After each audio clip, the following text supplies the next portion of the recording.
Hello प्यारे students, कैसे हैं आप लोग। आप सभी का स्वागत है आज की क्लास में।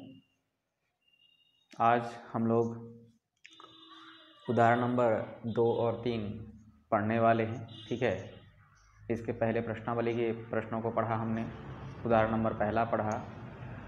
ठीक है, उसी टाइप के प्रश्न हमारे जो आगे के उदाहरण हैं 2, 3, 4, 11 तक शायद प्रश्न दिया गया उदाहरण का।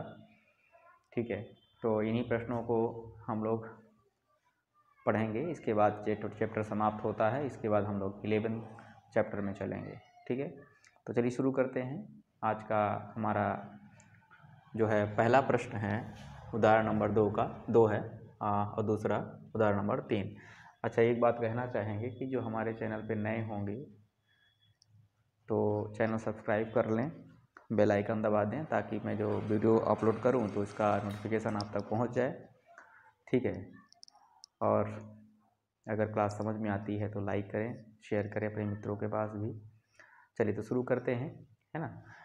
देखिए उदाहरण नंबर 2 कुछ इस प्रकार से लिखा है कि एक सीधी दीवार पर सीढ़ी इस प्रकार रखी है। मान लेते हैं कि हमारे पास ये हो गया, सीधा दीवार हो गया और इसी पर सीढ़ी रखा हुआ है। सीढ़ी तो आपको पता है कि इस प्रकार से सीढ़ी रखा जाएगा, इस प्रकार से सीढ़ी रखा हुआ है।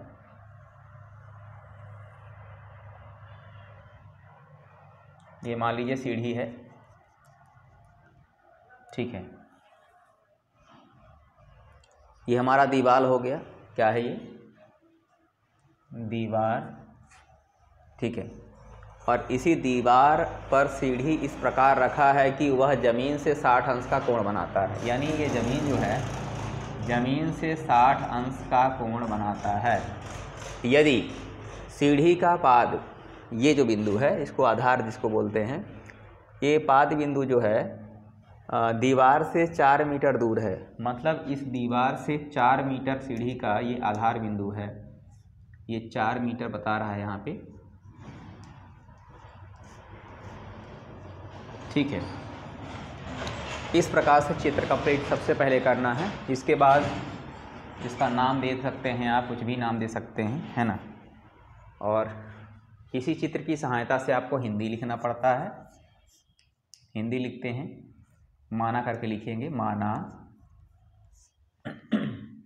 माना इसमें दीवार की ऊंचाई पूछा है, सीढ़ी की लंबाई ज्ञात कीजिए। सीढ़ी की लंबाई पूछा है तो माना करके लिखेंगे। माना सीढ़ी, जिसका नाम AC है,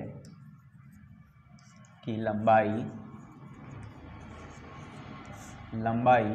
L। ठीक है, तथा दीवार से सीढ़ी की दूरी जिसको BC लिखे हैं, BC बराबर 4 मीटर है। ठीक है, और जो कोण दिया हुआ है ACB, ये आपका है 60 डिग्री। तो यहाँ पे देखिए हम लोगों को सीढ़ी की लंबाई निकालनी है। ये सीढ़ी की लंबाई निकालनी है और ये आधार है और ये लंब है। लंब को बिल्कुल लेना ही नहीं है हम लोगों को। ये और ये कर्ण और आधार से संबंधित फार्मूला लगाना है। तो अगर आप इस सूत्र को देखेंगे लाल बटे कक्का, तो कर्ण आधार आपका इसमें आ रहा है। या तो आप कॉस लगा लो, या तो आप सेक लगा लो। या तो आप कॉस लगा के बना सकते हो या फिर आप सेक लगा के बना सकते हो। तो मैं यहाँ पे लिख दे रहा हूँ सेक थीटा बराबर क्या होता है? कॉस का उल्टा होता है ना। कॉस का होता है आधार बटा कर्ण, तो सेक का हो जाएगा कर्ण बटे आधार। तो यहाँ पे हो जाएगा कर्ण बटे आधार। कर्ण का मान देखिए, कर्ण यहाँ पे आपका AC है तो मैं यहाँ पे AC लिख दूंगा और आधार आपका है BC, यहाँ पे BC लिख दीजिए। ठीक है, अब सेक सेम लिखेंगे। अब थीटा का मान क्या है, थीटा का मान हमारा 60 डिग्री है, 60 लिखेंगे। AC हमने L माना, L लिखो। अब BC हमारा 4 है, 4 लिखेंगे। सेक 60 का मान है, सेक 60 का मान होता है कितना, 2, ठीक है। तो यहाँ पे लिख देंगे सेक 60 के स्थान पे 2 लिखेंगे, बराबर L/4।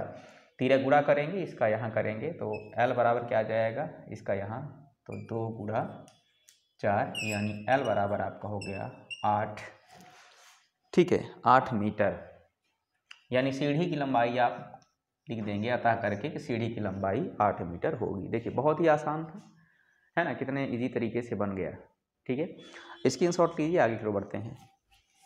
हो गया, चलिए अगला प्रश्न देखते हैं। प्रश्न क्रमांक 3।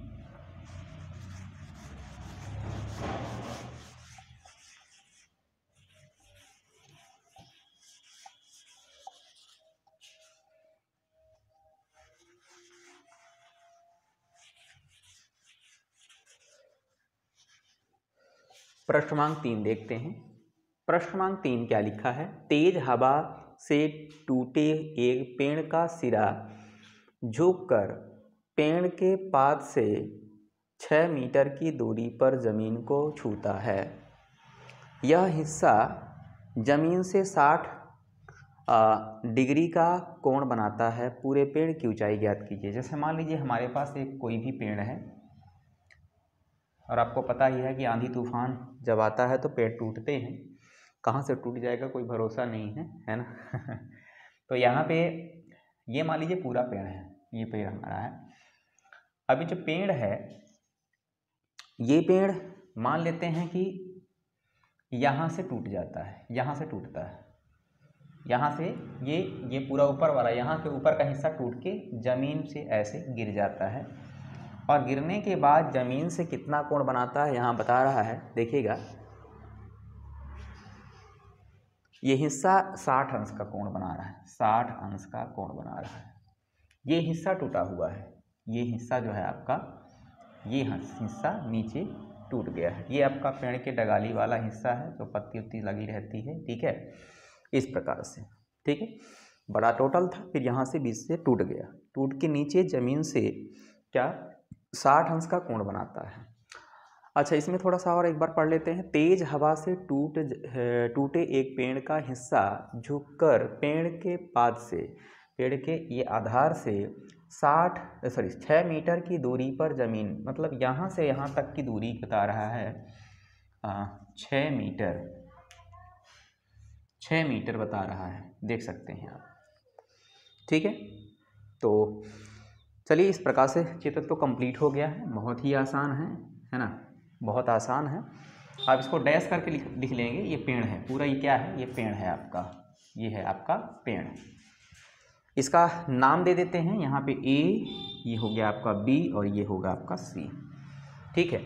तो अब ये जो आप ये बताओ कि पेड़ का पूरा हिस्सा ये भी है और ये भी, भाई यही हिस्सा तो ऊपर खड़ा हुआ था ऐसे और टूट के, मतलब यहाँ आधे से ये पूरा, ये जो यहाँ से दिख रहा है आपको ये वाला, ये तो सीधा ऐसे रहा होगा, फिर आंधी जब आई तो यहाँ से टूट के ऐसे हो गया। मतलब ये हमारा और ये दोनों पेड़ का हिस्सा है, पूरा पेड़ की लंबाई ये और ये दोनों है।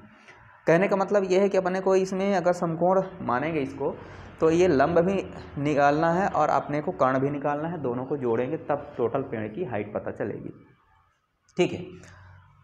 तो यहाँ पे माना करके लिखेंगे इसी चित्र से, माना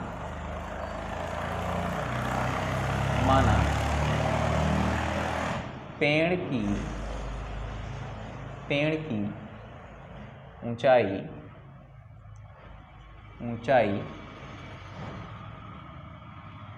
बराबर आपका AB धन AC। मतलब ये जो AB और AC दोनों मिला के पेड़ की ऊंचाई होगी, क्योंकि यही तो हमारा टूट के नीचे से आया है ना, ठीक है। ये हो गया। फिर यहाँ पे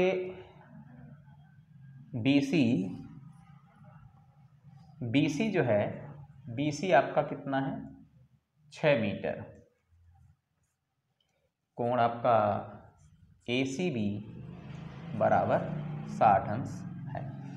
अब इसमें अपने को दोनों मान निकालना पड़ेगा। ये कण का रूप है, कण है, और ये क्या है आपका, यहाँ पे मैं लिख दे रहा हूँ, ये कण है आपका, और ये है लंब, और नीचे वाला ये है आधार।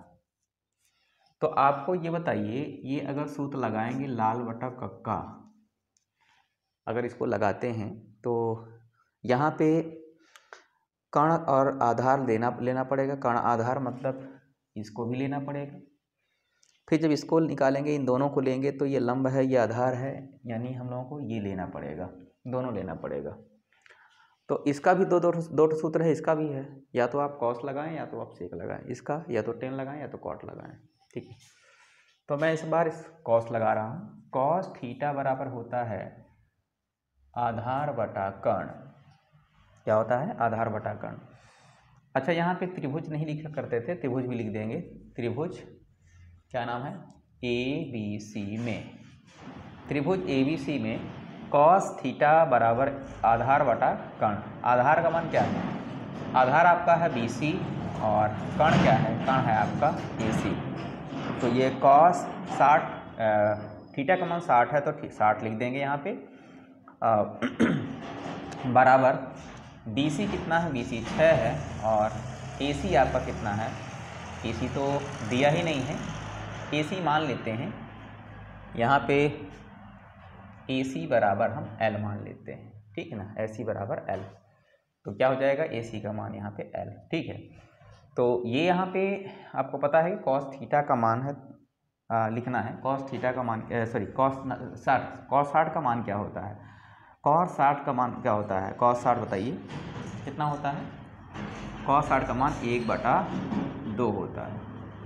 6 बटा, तीरा गुणा करेंगे, इसका यहाँ करेंगे, इसका यहाँ करेंगे तो L आ जाएगा, बराबर इसका करेंगे तो कितना? 2 छिक्का 12, और ये मीटर इस प्रकार से आ जाएगा।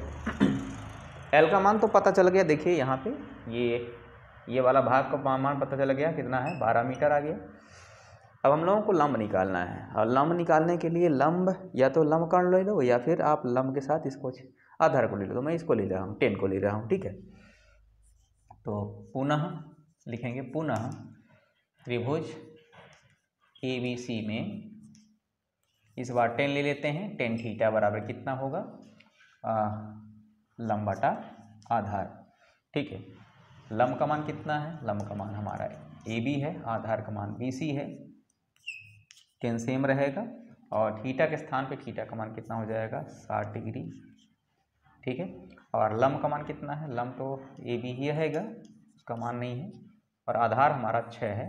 अच्छा, 10 60 का मान कितना होता है?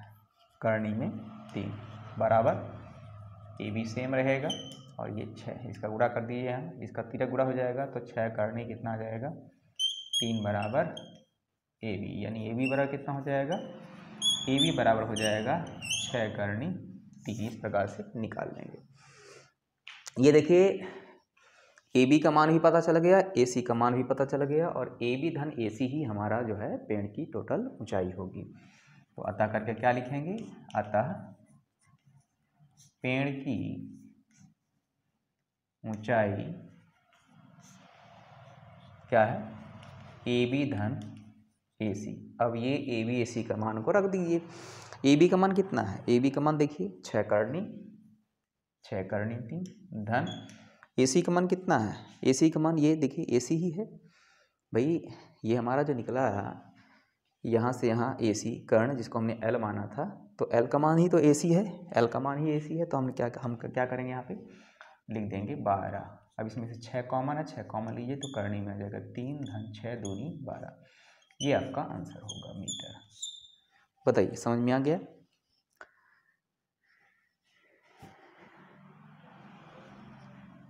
ठीक है, इस प्रकार से आपको बनाना है। चलिए स्क्रीनशॉट ले लीजिए, आगे क्यों बढ़ते हैं फिर। ठीक है, आगे क्या बढ़ना आपको तो अगले क्लास में देखेंगे, है ना।